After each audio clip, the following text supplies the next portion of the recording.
Actually, in 1993, there was a study in Alabama and a Tom laid an egg. This segment of DoD TV is brought to you by Leupold, American to the core.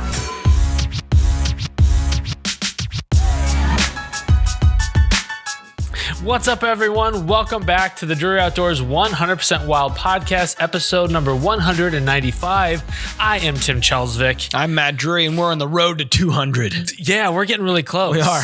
The double centennial, or sometimes called bicentennial. Let's get fancy, Tim. That's what I do, man. The title for this show is following up on the giveaway farm. We'll get into that in a little bit. We got some shout outs to do. Okay. We should probably catch people up on our busy, sophisticated lives before we jump into that. Okay. So, those of you guys that listen all the time realize that I usually just sit down with no agenda and have this deer in the headlights look. Oh, yeah, we're doing the show again, aren't we? Tim tells me what we're going through. So, right now, that's the look you're getting. Like, all right, you just tell me what to do. So I'll bring the talent. That's funny. So I have been making jerky. Yeah, I had some yesterday. It was good. On a scale of 1 to 10, like be honest, don't lie. 3. I mean, that's not bad for possum jerky. You asked me to be honest. I've had better, but I've had worse. Yeah. So maybe a 4 or 5. So you didn't get violently ill. So let's at least give it a 5. No, the texture was what threw me at first. Mm-hmm. And so that took me, but I don't think I had ever had it the way that you had made it before. No, I'm almost positive I've never had it that way. So before. that was ground jerky, muscle jerky, not whole muscle jerky. And admittedly, it takes a little more time because obviously you got to go through the grinding step. But I had ground venison in the freezer. I'm like, I don't know if I'm going to use it this year. It was deer that I shot in 2019. And so, okay. So I got the old stuff. It's not the oldest that was in there. Oh, I found one packet at the very, very bottom that was from before when my daughter was born. Okay. Do people in here know that you're giving that away? This old jerky? Well, that got thrown away. Like that package got thrown away. Way to be, Tim. Yeah. But no, it was good. I said it yesterday. It was good. It was different. I wasn't used to the texture. I guess I've never had jerky that way before. So I'd say I'd give it a 5. Realistically, I'd give it a 5. Yeah, I'm busting your chops a little bit. I'm right there. I need to do something to make it pop a little bit more. But I feel like it's another way for me to get a little more protein in my diet on a daily basis. Yeah. So how do you go about? I mean, we could talk about this later, but how would you track that? How would you track how much you had? You know what I mean? Like, to me, that seems like it's impossible. It's almost like there needs to be an app for that. Well, and that's not what I'm getting at, but yeah, I understand that. But how do you know I know you know what you put in it, but how does that break down to a single serving of a piece of jerky that's different sizes every time? Well, you see what I'm saying? You can measure it out by the ounces. And so that's what I do. Like, I know like one of my little baggies is just a little over 3 ounces. My little dime bag. I'm a meat dealer. The first one's always free, Matt, just so you know. Next one got me coming back for more. Right. Get the good stuff. But I have been tracking That's that. What she said. It is a nice way to boost the protein a little bit and not let that meat go to waste. Because I don't know if we would have gotten to it. I see. So I probably made 6+ pounds. Like I saw was one little freaking Ziploc bag. Well, it was a 5 on your scale. I don't want to give you a bunch of 5. Well, I'd take a bag of a 5. I'll give it a 5 shot. Give me a 5 bag. I've got more at home, stuff that's got a little more pop to it. I dried it out a little bit more, so it's got more of a snap. Okay. So I'll bring some in for you. Please do. We'll do a Give taste me my own bag that other people aren't putting their hands into. Yeah, I'd like that's fair. Just your meat paws to put it in there. Sure. Wear a glove, Tim. You don't know. You don't know how it got in the bag, but I didn't see that part. So out of sight, out of mind. Exactly. Yeah, that's fair. All right. Well, how about we hop into our shout outs? How about it? All right. So the first shout out is this is he's reading the show. No, I'm not reading the first one. I'm reading the second one. All right. Carl Carter from YouTube says, bought these Rage knockoffs. He's right. Only punches whole.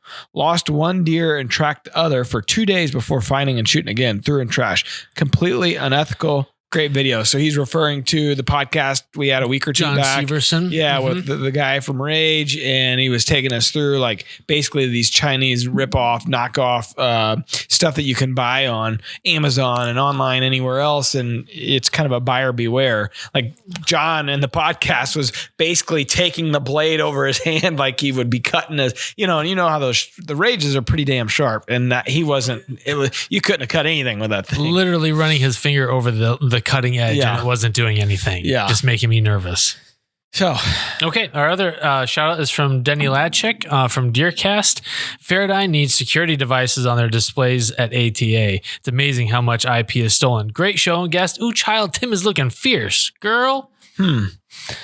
Now, there sometimes are copy paste errors when I pull these reviews off. Yeah, what the hell is he referring to? Well, probably my general appearance. Oh. But we can ask Denny himself looking because like something. Denny is joining us from Jefferson City, Missouri. How are you, Denny? What's up, Denny?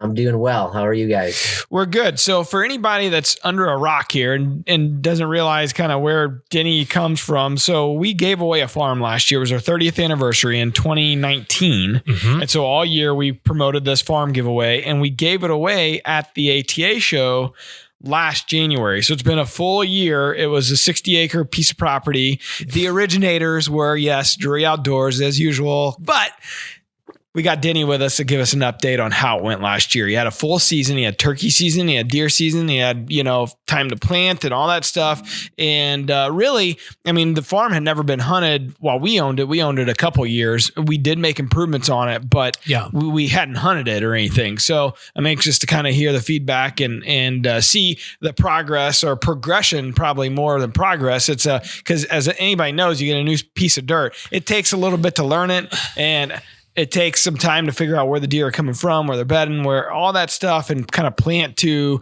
optimize everything. So I'm curious to kind of hear your update, Denny. Yeah, absolutely. We had I'm not sure where to start. We've had such a full, full agenda as far as activities that we did on the farm. But there was a lot of, we did a lot of improvements as far as, redoing the lower food plot. We also did a lot of clearing around the big pond there so we could fish. We did some clearing so we could camp. We did a lot of timber stand improvements, some hinge cutting. Mm-hmm. And, but yeah, we had a full year. We did quite a bit of hunting. We did a lot of fishing, a lot of camping. And I learned quite a bit. There's a lot of things that I studied on that, I didn't know. I kind of learned about food plots. There's a lot of things you can learn about food plots. So I did a lot of studying. There's things that when I actually implemented them, I had to kind of things that I'm going to do differently next year, or this coming season, because just of the fact that, I didn't have the right equipment for one thing. So we did a lot of manual labor. So that was something that I'm going to definitely change for this year. We, learned a lot about soil samples. When those came back, we put in a lot of, we put about 2,900 pounds of lime down. We put about 300 pounds of fertilizer down. And then of course, my seed mixture wasn't quite right this year. So that's something that, I'll have to improve on as well. So, but yeah, we had a full season and it was great. Well, and so this is the first piece of hunting ground you've ever owned, right? Correct. Yeah. So there's a really steep learning curve there with picking up, and especially 60 acres. That's not the tiniest piece in the world. I mean, that's a full size hunting property to sort of go through all that. I mean, it sounds like you got a lot done and are realizing that there's still just a lot to learn and to dial in. Yeah, there's some, as Matt was saying, as far as, how the deer kind of travel through the property. We put up some stand locations, but just hunting it and seeing how the deer travel. There's some other hunting locations that I want to set up to kind of narrow in where they're kind of traveling in the routes that they have. So, but yeah, I've learned quite a bit. My whole family learned quite a bit from just being on the property, which, we were there quite a bit during this last season. And I think you posted some trail cam pictures on Twitter of your deer. If you don't mind, we may pop those up here. Yeah, absolutely. There's quite a bit of does, actually. I mean, there was one time where, where I was talking to my neighbor and he saw 17 does kind of grazing in the pasture on the opposite side of the road. But we saw quite a few as well.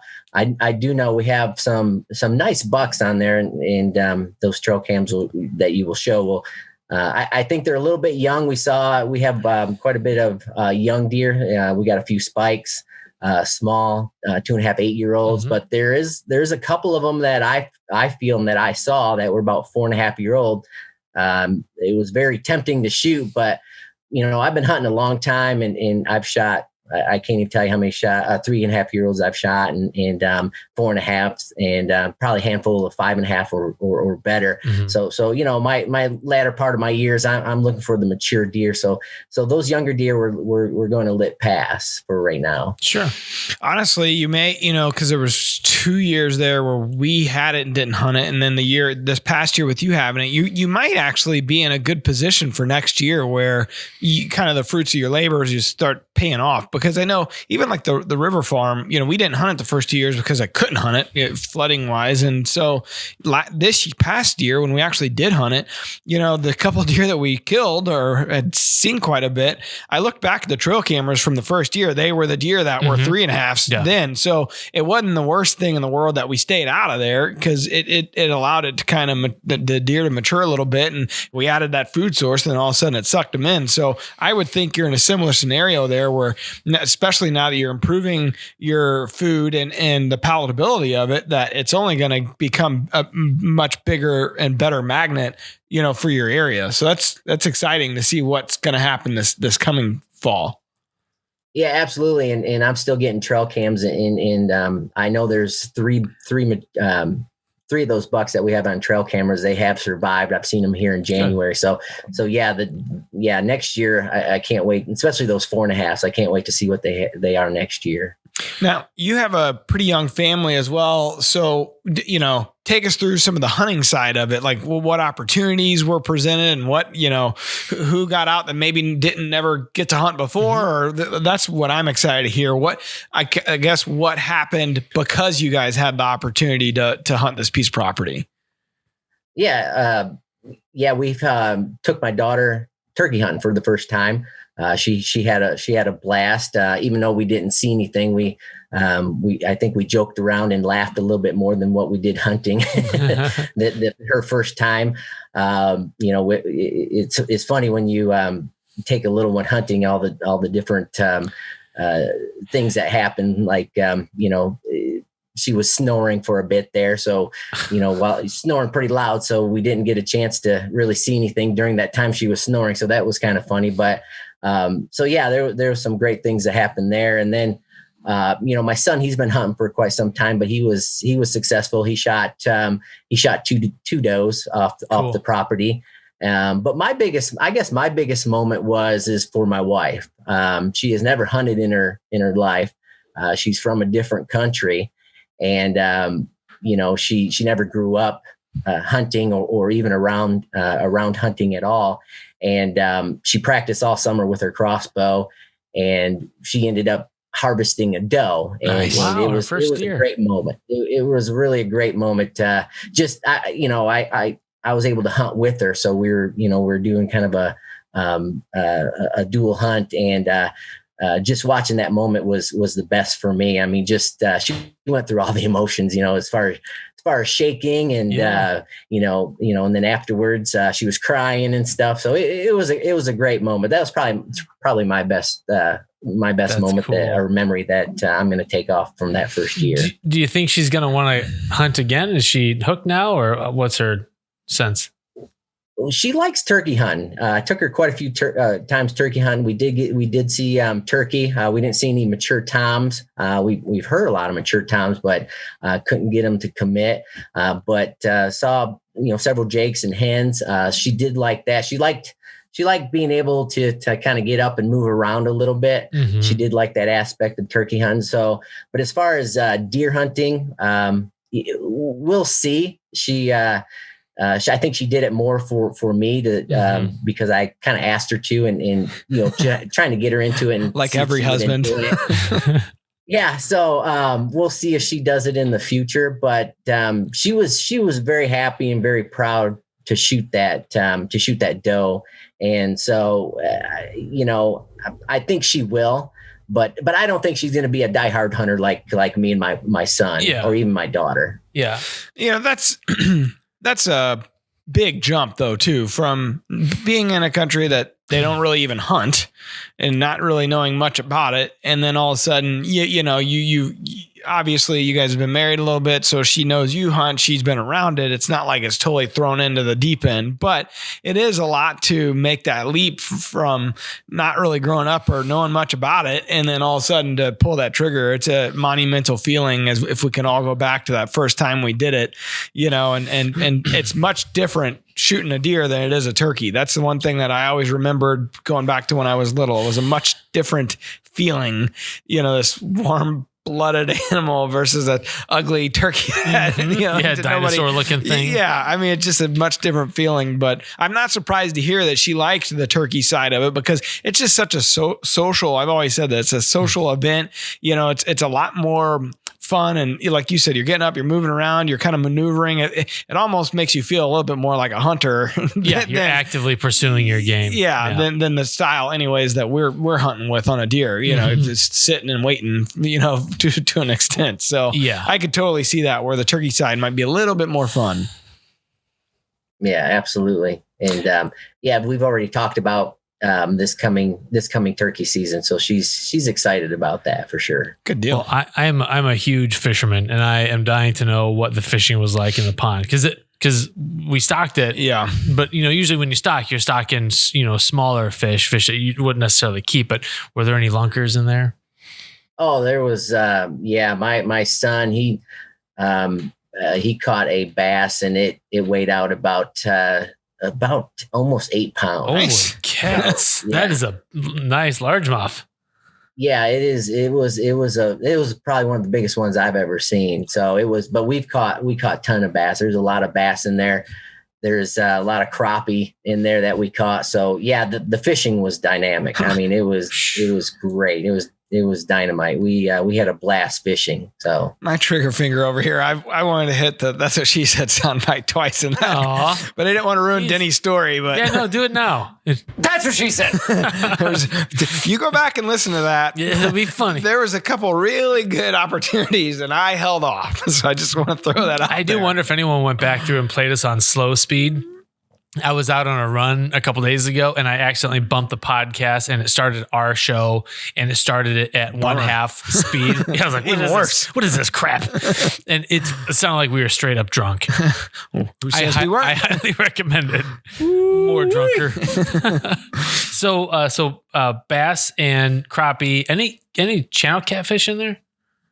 We didn't catch any channel catfish. Okay. Not to say that there's not in there, but we were mainly going for the crappie and for the bass. We did catch some sunfish. You sure? But that's about it. Yeah. I guess we did get some bluegill as well. You mentioned that you camped out there quite a bit. Did your son graduated and then all of his buddies went out there? You and your son and all of his friends went out for a big camping experience? What am I getting that totally wrong? Or no, absolutely. My son graduated from high school last year, and all the kids were kind of going in their different ways. And my son was like, "Hey, Dad, I was talking to my buddies, and I got a couple friends which I know are going off into the military." And other friends are going off to other different states out of state for college. Mm-hmm. And he's like, we'd all like to get together and do a weekend of camping. And I said, absolutely. So we brought him up there, and had a great time. They had a great time. Did a lot of fishing, just a lot of activity, to play some football. I mean, we did quite a bit of stuff up there while they were there. So they had a blast. So much room for activities. I mean, honestly, like he's used it for 60 acres. I know that can be a big piece, but he's used it to the nth degree, I think, Sounds in like every it. way, shape, or form. So I know Mark and Terry, you keep us up to date inside DeerCast a lot of times, and we love hearing the updates. And it's a good feeling to see it went to such a great family. It's been put to such good use. Mm-hmm. Yeah. Because there were people that were signing up in the contest that had no idea what Drury Outdoors was, that weren't hunters, and probably would have just flipped the property and whatever, moved Can't say I along. blame 'em. So it's like, it is nice to see that it's going to someone that's really appreciating it. But it wasn't just the farm that you won. There were some other goodies in the mix there too, weren't there, Denny? Yeah, absolutely. Mossy Oak, as you can kind of see behind me, I kind of put some of these signs up in that was given to me at the ATA, kind of put them up in my office here. But yeah, they gave me a $1,000 gift card for their online store, which we utilized already. So we got quite a bit of hunting gear from them. Scent Crusher. I have actually some Scent Crusher behind me as well in my office, but they gave me $3,000 worth of their gear. So Nice. kind of set my whole family up.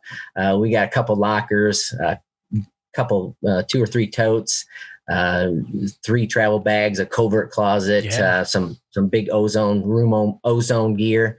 Or machines, and so quite a bit of stuff. So we're set for pretty much for a long time. Set for life. I wondered, like, when I was a kid, you'd see people get like a Toys R Us shopping spree or something. Like, where would you start? And I don't know what I would do with $1,000 Mossy. All right. I don't know what I was. No, I mean that's a solid choice. But like to have $1,000 to Mossy Oak, like their online store, I don't know. Where I think I'd be paralyzed by the potential there. There's a couple ways of looking at it. You could either buy a lot of things or you could buy the most expensive thing. Mm-hmm. I'd go with the most expensive thing. I'd get $1,000 worth of socks. Yeah. I'll be set for socks for my whole life. I got $1,000 worth of Mossy Oak keychains. Who wants a keychain? This seemed like a poor idea. Why did I do this? This is why I don't have any money. Right. I'm not responsible enough. And then you got some reconnaissance cameras too, right? Oh yeah, absolutely. Got 6 reconnaissance cameras.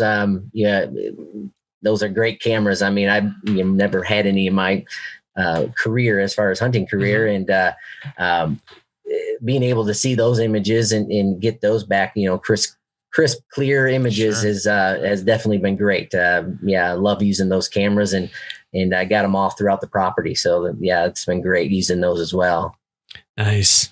All right. So what's next? Like, what's the next thing you're doing, with the property, or is it that you're pretty much kind of ready? Are you doing any frost seeding? That's pretty much here in February, right around shed season, getting frost seeding some clover. A lot of guys do that. And, what did you plant last year? Well, we have 2 different food plots. As you know, the lower food plot I put in chicory or clover and plus chicory, the biologic, which did well. But when I was talking about my seed mixture and getting that correct, I heard a lot of people put in oats as well. And I put in a little bit too many oats in with the clover and chicory. So it was kind of choking out the clover and chicory. So I had to go in there and cut it. Just to get it to grow.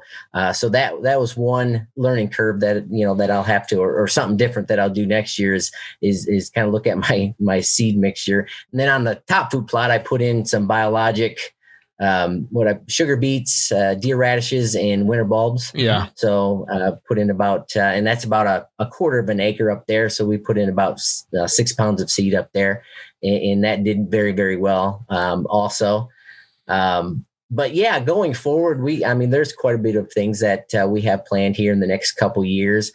This coming spring and fall, I will be doing some frost seeding, putting some more clover and chicory down on the lower food plot, because as I said, it was choking it out. So I have a lot of bare spots. Yeah. So I want to kind of fill those in.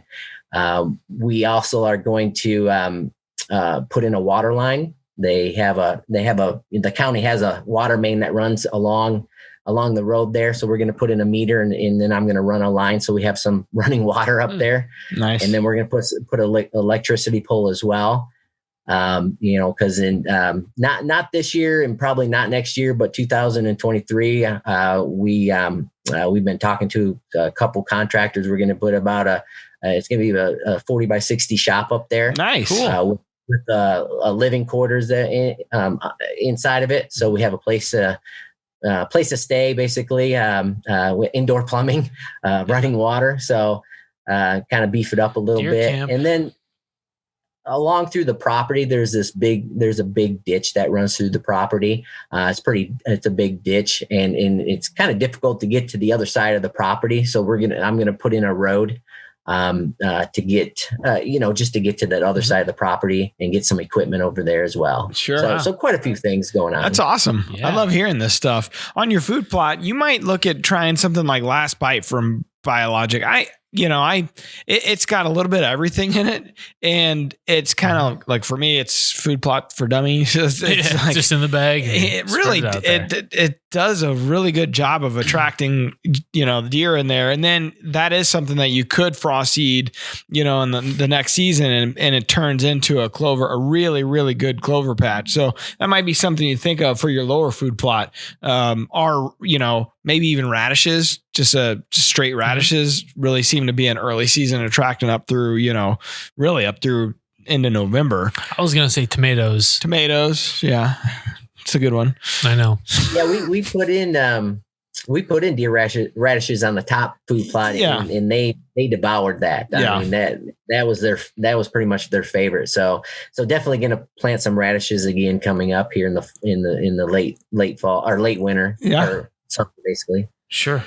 Awesome, man. Well, you got a lot of good plans ahead of you, and I think a good future of, endless good times, frankly. Yeah. I mean, that's the fun part about it, like your family and how they've all kind of, you guys really taken into this farm, and I think all your family feels like they got a little ownership into it and helping work on it and helping improve it. And, the camping and the fishing, like that's what it's all about. It's really heartwarming to hear the stories, man. Yeah, absolutely. And anytime I go up there, they're all wanting to tag along. So I know they enjoy being up there. So it's definitely been great. Great family time. I mean, nothing better than get the family together than go up to the farm. So we've had a blast. You put that building in, you may never come back to Jeff City. Where's Denny? It'd be like Terry. Well, yeah. Where's Terry? He's at the farm. Yeah, we plan on staying, especially during the summers. Weeks at a time, staying up there. So we're definitely, that's something that we've been wanting to do or been talking about here for over a year, and eventually we'll put that in there. But it's going to be a great improvement. We can't wait to have that on the property. Heck, good deal. Yeah, it'll be neat when he mails us a key that we can go and hang out whenever we want. There'll be that big key in the back of his picture there. Yeah, here's your key, Tim. Just try to get past the gate. Yeah, clods. Okay, how about question of the day? All right, Denny, can you stick around for the question of the day? Wildlife word? I can, yes. Okay, great. All right, question of the day is brought to you by Can-Am. Hunting is what we do and why we take our purpose-built hunting vehicle so seriously. My name's Chris Williamson. I'm from Helena, Alabama. And I had a question about hunting in the rain. I know, obviously you don't want to hunt when it's pouring down raining and the wind is blowing like crazy, but what about hunting when it's a steady rain all day? And with that question, is it better to hunt like when the rain's near the end of the rain or, before it's going to rain, or is it okay to hunt during the rain? That's just a question that I've always kind of wondered. All right, guys, I appreciate it. Mm-hmm. Yeah. So, do we want Denny to jump in? I got some thoughts here, but I got a few thoughts. Let our guest go first if he has some thoughts there. Denny, what do you think? Yeah, I'm a big fan of hunting in the rain. Of course, as the caller was saying, is I don't, if it's downpouring, I don't rain, but a nice steady steady rain, drizzle or even a drizzle to keep down my scent. I have, they make great gear as far as like waterproof gear. So I've utilized the rain quite a few times. I enjoy hunting in the rain, actually. That answer is wrong. Sorry. The pouring down rain thing, I would have typically said avoid it, but kind of with you learn as you have experiences. And this past year during the gun season, Scott and I were on the river farm, and it was, pouring down raining on opening day. And it was shocking. Frankly, we had the luxury, obviously, of being in a blind, and that can come in many different forms. Say you pop up a ground blind, or whatever the case may be. The thing there, you got to really watch if something caves in maybe on you. But in general, I was shocked to see the amount of deer movement during the downpour. Now, the timing was, that in Missouri, that's right around the rut. So that definitely still had a factor. Yeah. Be moving regardless. They were moving regardless. Mm-hmm. But generally speaking, Mark and Terry always talk about this timing the fronts and it could be it could be a rain front, obviously, that you're trying to time. And if you can be out there for when that rain stops, it's like I always heard, and I'm not a fisherman, so I don't really know this, but I always heard, when you're out there, when the rain stops and fish start biting like crazy.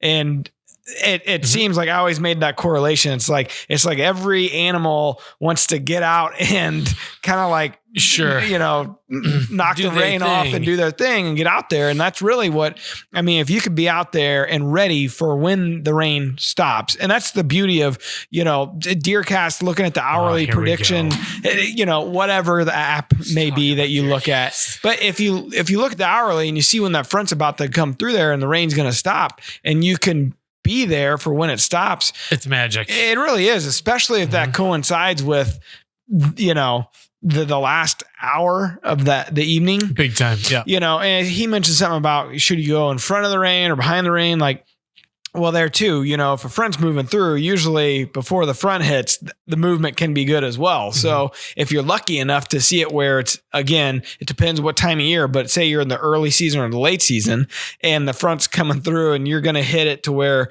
it's coming through the next day, that night before the next day is going to be pretty good. Probably. Right. They're going to get up on their feet and they're going to eat and they're going to feed and do their thing again. It's like whenever a snowstorm is predicted on the news and people are heading to the grocery store to get they're heading before and they're heading after. I need toilet paper and bread and eggs and milk. Yep. Because a lot of people are making French toast apparently when the snow comes. And Mark has always described like the Doppler imaging as like red. It's a stop. Like you probably don't want to be out there when the water density is so great in the clouds that you're seeing red on your Doppler. Yeah. Yellow is kind of cautionary. Green's good. Green is good. Yeah. And so like Chris mentioned in the call, a nice kind of light soaking rain like that's a good rain to be out in. Yeah.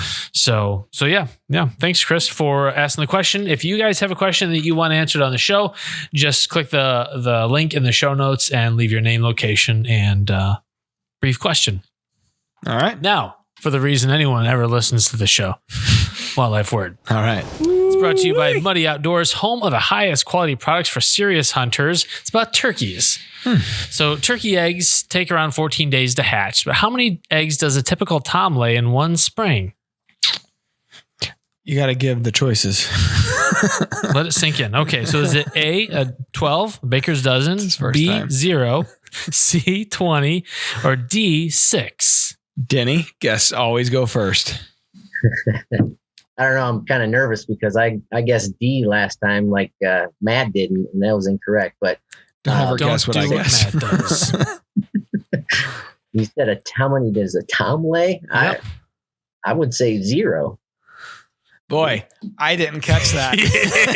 You would have got me. Gotcha. I was going to go C, 20.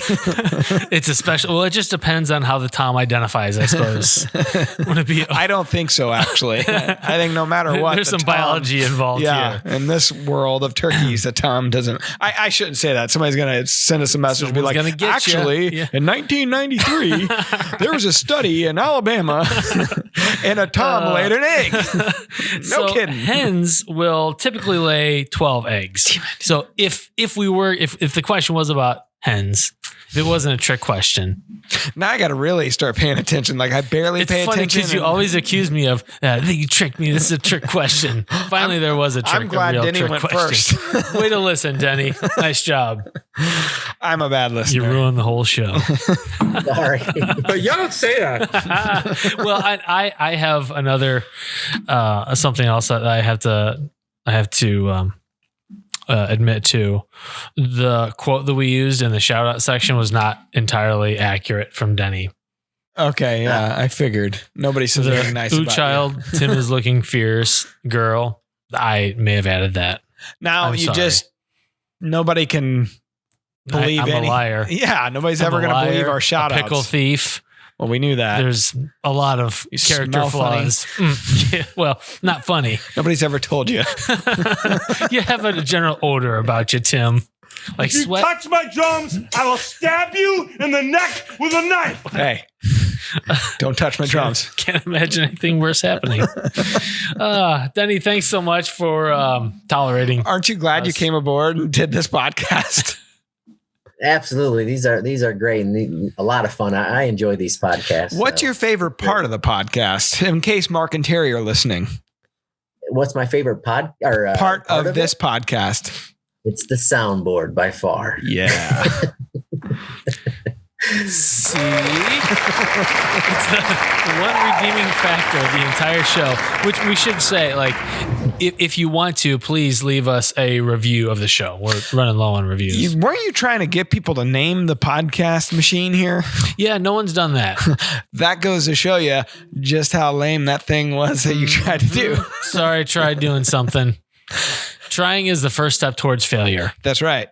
So I'm going to stop doing that. Don't be like Tim. Quit trying. Don't guess what Matt guesses, and don't be like Tim. Words to live by. All right.